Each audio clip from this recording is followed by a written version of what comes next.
I would request Major General BD Wadhwa to address the gathering. Let me acquaint him with all of you. Yes. He has played a pivotal role in shaping IILM's academic and institutional identity since 2007, bringing together a distinguished military career, strong academic qualifications, and global leadership in higher education. Awarded the Ati Vishisht Seva Medal by President of India on January 26, 2006, in recognition of his distinguished 3 decades of service to the nation. He has also made a stellar contribution in the world of academics as well. Please welcome him with a huge round of applause, our chief guest for the day today, Major General BD Wadhwa. He will be addressing the gathering and also sharing his thoughts.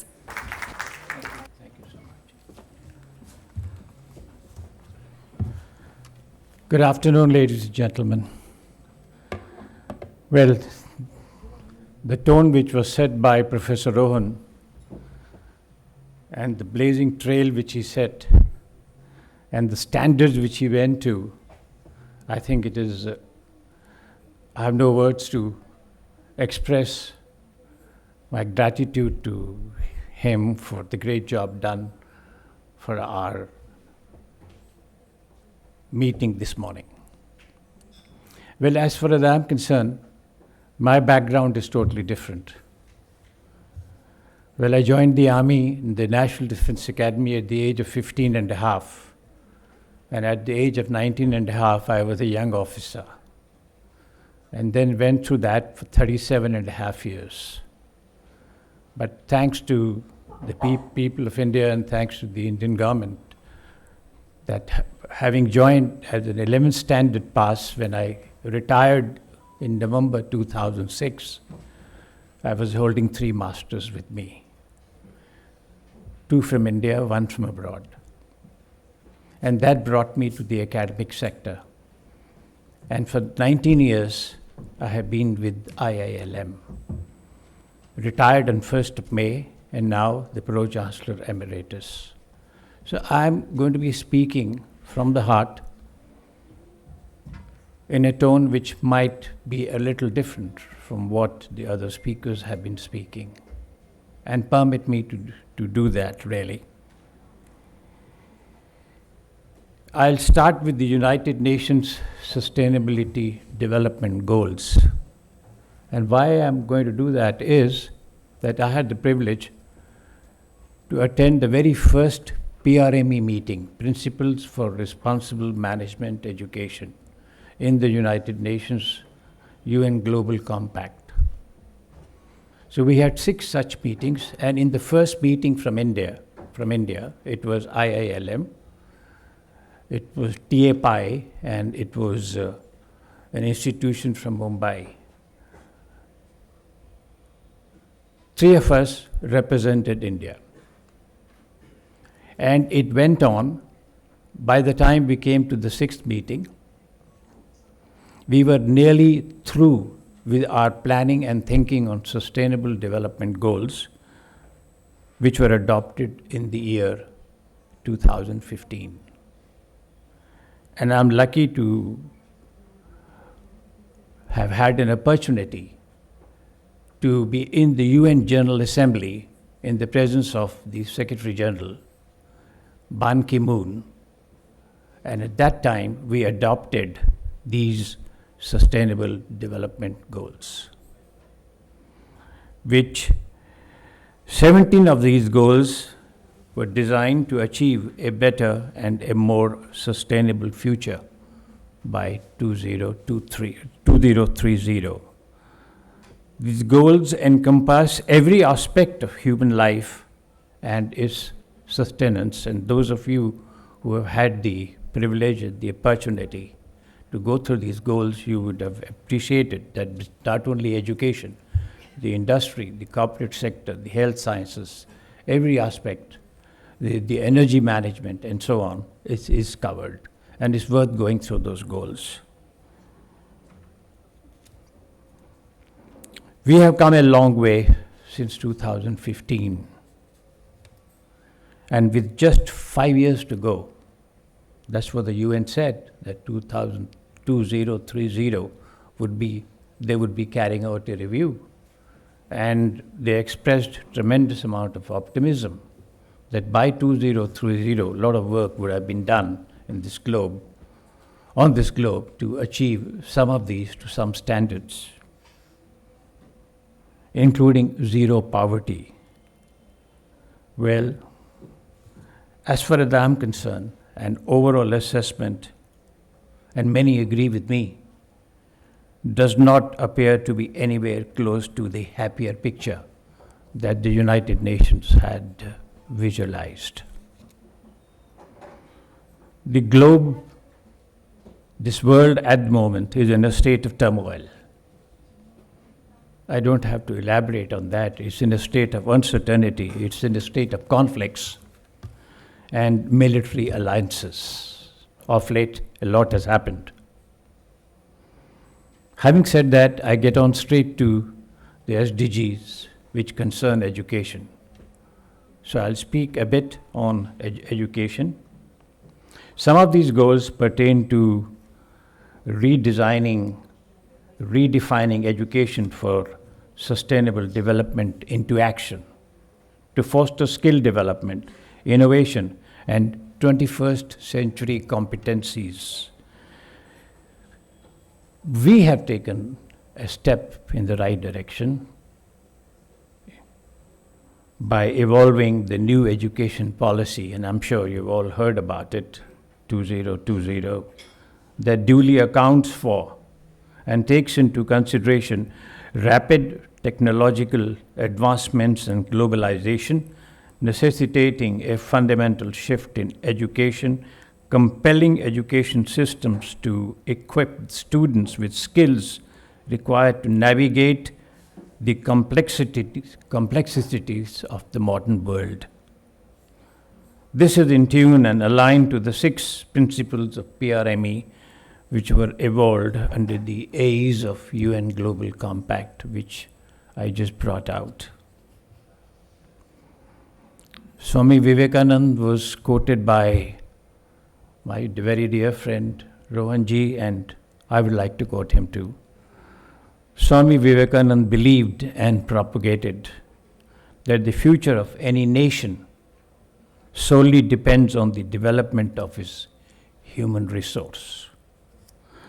Whatever be our initiatives, and as impacted green initiatives, eco-consciousness amongst our students, recourse to clean energy by way of solar energy or recourse to PNG, tobacco-free campuses, some of the measures which ILM University, of which I have been a member for 19 years, have adopted to a lot of extent and to a lot of success. Biodegradable waste into organic manure, afforestation drive, then dedicated horticulture experts, ERP systems, and so on and so forth, adoption of EV cars for transportation, measures dedicated to building a greener, cleaner, and a more sustainable future. Having said all that, I now take the liberty of deviating from the subject proper. A nation's strength and future lies in the pride and unflinching faith of its people. The need of the hour is to develop much needed strengths, integrity and loyalty, spirit of sacrifice, self-awareness of our strengths and weaknesses. Speaking more now as an army man, for what I have witnessed, learned, imbibed those values, and tried to somehow instill those values in my civil life in the university that I have been working. To that extent, I want to ask an open question. Does our new education policy aim to create proud, loyal, and devoted citizens of Bharat? What is the aim? I was addressing a large gathering in Mumbai about 2 to 3 years ago, and there were a number of educationists of very high standing, and I raised this question. They said, of course it does, because it educates our students. It makes them engineers, it makes them doctors, it gives them profession. I said, as far as I'm concerned, the aim of our education policy should be to create proud, loyal, and devoted citizens of Bharat. Rest, everything falls in place. It got subjected to a big discussion, but in the end, I think, more or less convinced that there is a requirement to also include what General Wadhwa is trying to say. Now, a point to ponder over. Now, I keep wondering at this aim, which is now, hopefully, the government is going to look at it. Having said that, I must share with you my experience, a few episodes, I would say my disappointments.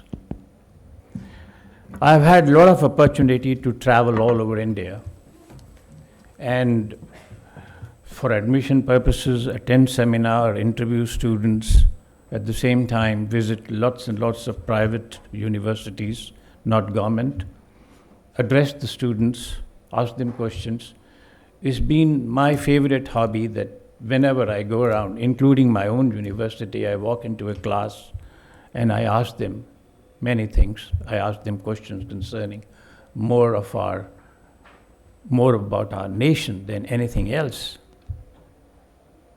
And I wish to share that with you. That's what I said, some of my disappointments. Wherever we might be, but there are certain emerging facts which need to be addressed. I asked an MBA first year class, I'm not going to name any university. How many of you know the name of the President of India? Please raise hands. Out of a class of 32, only 6 hands were raised. MBA first year. 26 didn't know the name of the President of India.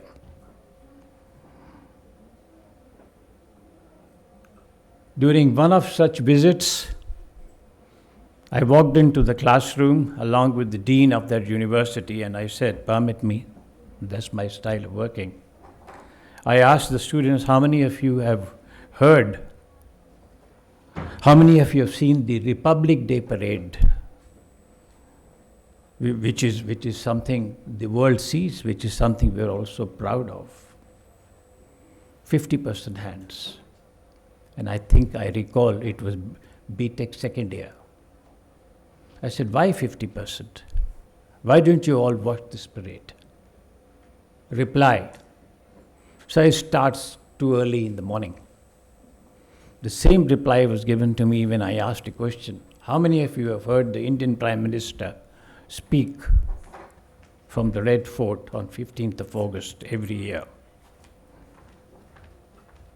The reply was, so those are the holidays for us and we get time for rest. Something which very disturbed me indeed. When it came to, please describe the Indian national flag. This was MTech first year. And out of 15 students of that university in MTech first year, I was shattered that only 3 students stood up who said, we can describe the Indian national flag. And the description was, it has 3 colors and a chakra in between. I said, can you describe the 3 colors and this so-called chakra? Sir, we're not very sure about it. Nobody knew about Bhagat Singh. I'm quickly going to run over because I'm running short of time.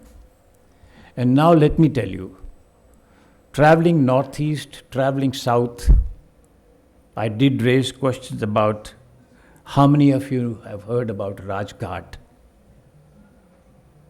The replies in the universities and education institutions in the south and the response northeast was negative, by and large negative.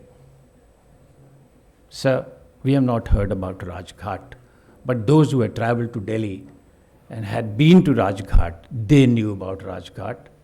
90% didn't. Nobody could describe about Jallianwala Bagh other than students from Punjab. Nobody was aware of the geopolitical, geostrategic situation as emerging around the country. I tried to probe into how many students knew about Israel and Palestine. I tried to probe into as to why did America bomb Iran. I tried to probe into why is it that Bangladesh in the recent conflict raised a question, raised a demand, raised their voice, and they said that India, Guwahati, northwards, 20 kilometers corridor, break that and declare the balance of northeast of India as the independent country. So I asked the students, why did they do that? We gave 13,000 lives in the year 1971 to create Bangladesh, but now they want to break us. So I keep asking these students to bring about such awareness. But when they can't describe the Indian national flag, when they are not very sure of our geopolitical situation, our security environment, I told myself, and I keep telling the others, and I keep telling the government officials, I've told the Education Secretary, Government of UP, and the Chief Secretary, I said, this is what I am getting to hear. Definitely, there is some shortcoming somewhere. So the need of the hour is to develop integrity and loyalty, optimism about ourselves, the spirit of sacrifice, self-awareness in our students, about our country, about its glorious past, its icons, its democratic and most importantly, secular structures and values. And last but not the least, I'm taking the liberty of telling you that only the other day I was addressing an IIM, and there were 180 research scholars drawn from IIMs and from the top universities of India. It's a 3-day event, and I was invited on the last day to speak to them, which I did. But I was surprised at a question after I was going through my subject matter. Sir, you're an army man. Let's discuss things about the armed forces. I said, all right. The question thrown at me was, sir, was Colonel Sophia Qureshi, was she genuinely an officer there, or was she planted by the government of India? Now, this has come from the cream of this country. It shocked me. And I had to respond by saying she's one of our finest officers. Her father is in the army, her husband is in the army, her grandfather fought the Second World War. And what makes you say such question, ask such a question to me? Right? And when came the lunch break, a lot of people got around me and started asking such questions related to such issues. So you served in Kashmir? I said, yes. Obviously, with 37.5 years of service, I had 3 tenures. Tell us something about it. I knew what they were looking at. They were all brothers and sisters of all types, of all religions, these research scholars. I said, okay. When I was a young officer, I was posted in Uri. And my commanding officer at that time, the commander, was no less a man than Colonel Syed Akhtar Zamir. And we were facing the Pakistani post. And I told them, trust me. And I don't mind using the word that the Pakistani post was shit scared of Colonel Syed Akhtar Zamir. And then I also told them that in our army, we have a tradition. We have our values, we have our culture. That on the day of Janmashtami, as one example, we do not allow Lord Krishna to be born till the commander's wife comes to the temple and does the puja by, that thali, and so on. And in this particular case, I as a staff officer used to receive Mrs. Talat Akhtar Zabir dot at 11:40 and take her to that spot, and she would perform the puja. And after that, we would allow the bells to ring and Lord Krishna to be born. I didn't mind telling them that when I was the center commandant at Bhopal and I was the station commander at Bhopal with about 15,000 troops, And 3,500 or 4,000 of them were brothers from a different religion. And for the first 3 weeks, I had to undergo training given to me by a Maulvi Sahib as to how to attend the namaz on a Friday. Me and my brother officers who did not belong to this religion. And for 2 years that I was there, every Friday I was on namaz. And I used to ask my wife to attend the church on Sundays. The point that I'm trying to make here is, well, another thing, when I was commanding a battalion, as a battalion commander close to the Tibet border, high altitude, my Panditji got posted out. We didn't have a Pandit, and in the army we have a tradition that it is the commander's wife who selects a Pandit. The ladies get together and they call for volunteers. And 1 week later, my wife walks up to me in the office. It's an official subject. She can't discuss with me at home. She says, "We are very happy to tell you that we have appointed Havaldar Khan to be the Pandit of our mandir." I said, "What?" He said, "Trust us." And fixed 6.5 to 7 months that he handled the mandir of my battalion, I don't think an Indian Pandit would do that much. He did as well as any Indian Pandit could do, including Tuesdays, puja and arti and things like that. We can never forget late Havaldar Hamid, a man who's saluted by us even till today, the man who saved us in 1965 war from the onslaught of Patton tanks by taking the hand grenades in his mouth, in his hands, and placing them on his chest, and he lied down. When a tank moves, he's blind. The bottom of the tank is the weakest. And when the first tank moved, he threw the grenade, it blew and went on the side. He did the same to the second, he did the same to the third, and by the time was severely injured. And his widow occupied the third row behind the president on every Republic Day parade till she passed away. And his photograph appears in all over within the Indian Army institutions, and we salute him. He was awarded Paramveer Chakra. So the message which I gave,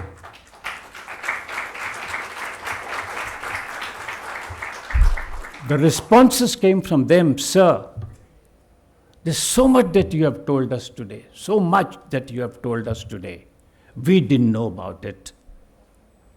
The point I'm trying to make here is that 180 research scholars, the cream of this country drawn from IIMs, if they didn't know about it, the common man in the streets in India doesn't even know these things, the values on which the Indian Army survives, works, practices. And they told me, "Sir, why don't you? Why don't the others? Why don't retired Fauji officers? Why don't civilians? Why don't politicians go around and giving this message?" To a lot of extent, it will bring down the problems, some of the problems that we may be facing in our country. I request you all to carry this message wherever you travel. And whenever I get a platform to speak, and today I decided that in such an elite gathering, I would give such a message. And in case we can somehow stick to these and improve our values and thinking, we are already moving to be a great nation. We are not a dead economy. We are the fastest moving economy. We are a strong military power. You have just seen it in Op Sindoor. They asked me a lot of questions about Op Sindoor, and I had to tell them that the last missile which hit one of the very important posts in Pakistan, immediately after that, the United States announced a unilateral ceasefire. It was announced there, not by us. And the DGMO, Director General of Military Operations of the Pakistani Army, rang up the Director General of Military Operations of the Indian Army, saying that we want a ceasefire. Why did it happen? The grapevine has it, and I'm not going to comment anything more than that, other than saying that it's just grapevine. And the grapevine says that the entrance of that particular post was hit rather badly, and underground, much deeper, there is a stock of American nuclear stockpile in Pakistan. That should explain to you, as to a country which is 3 times in debt in economy, was supported by USA in still getting $1 billion as loan. Never has it happened in the history of this world, a history of USA and any other country, that an American president invites the chief of the army staff, the chief of the army of a country, to White House and hosts lunch for that chief. It's never happened. Never happened. It's happened the first time, only about 6 months or 3 months ago, when the chief of the army of Pakistan Army was called to the White House and given lunch by President Trump, ignoring the Prime Minister totally. Can it happen in India? There's no question. If President Trump comes to India, we don't even meet him. We have no business to. So what talks went on there, I leave it to you all. The grapevine says that the chief was told that we are going to bomb Iran, you will not open your mouth, and he didn't.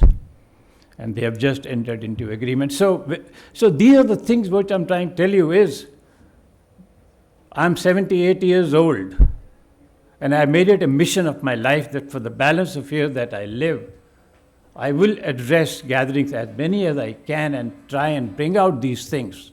And I request you all that when you speak to the mass media, speak to the students, make them aware. We are talking a lot about our new education policy and a lot about making them professionals and doctors and engineers, but I am talking about making them faithful citizens. My time is over, but then I have to ensure that this country lives and becomes a strong nation and gets the glory of its past. Thank you so much, gentlemen. Thank you, sir. I request you to remain on stage, please. And I request Professor Rohan Sharma to join me on stage. And I also invite Ms. Soumya Ranjan to join me on stage in felicitating our chief guest for today. She's a young banking professional and she has made a mark in her career. Please welcome Ms. Soumya Ranjan. And I also invite Professor Rohan Sharma to join me on stage in felicitating our chief guest, Major General BD Wadhwa ji. A huge round of applause, ladies and gentlemen. Very interestingly, Major General Wadhwa, he strew the incidents of his life that help us connect to the theme today.